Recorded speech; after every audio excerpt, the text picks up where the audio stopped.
咚咚咚咚！哇！東華幼稚園奇趣頻道。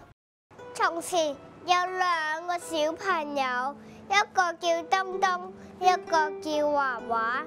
兩個一向以來都係好朋友，但係每次遇到有競爭嘅時候，兩個人都唔會退縮，唔會讓步，時時都用大對決去解決問題。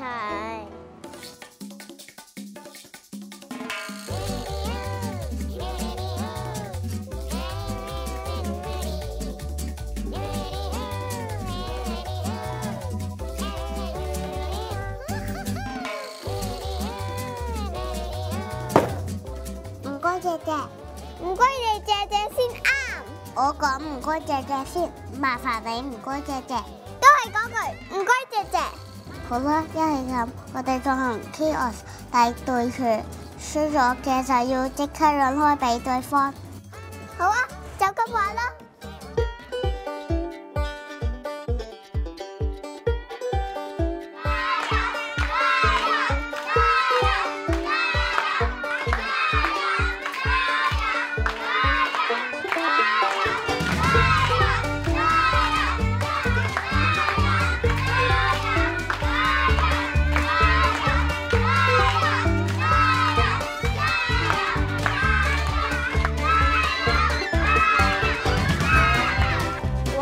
東東華華，你哋兩個咁叻，識得用 Chaos 去訓練體能，當真相信仲可以更加了解小朋友嘅體能狀況同發展。我唔會輸㗎，我都會輸。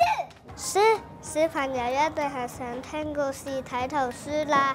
其實唔係乜都需要鬥嘅，有陣時靜落嚟聽下故事，大家嘅學習氣氛都得以提升。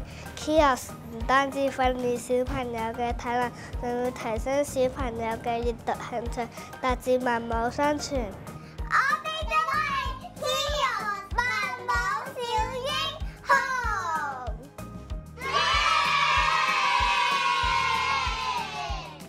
睇完我哋嘅片，記得睇埋下面嘅連結，延伸閱讀，吸收更多育兒嘅資訊。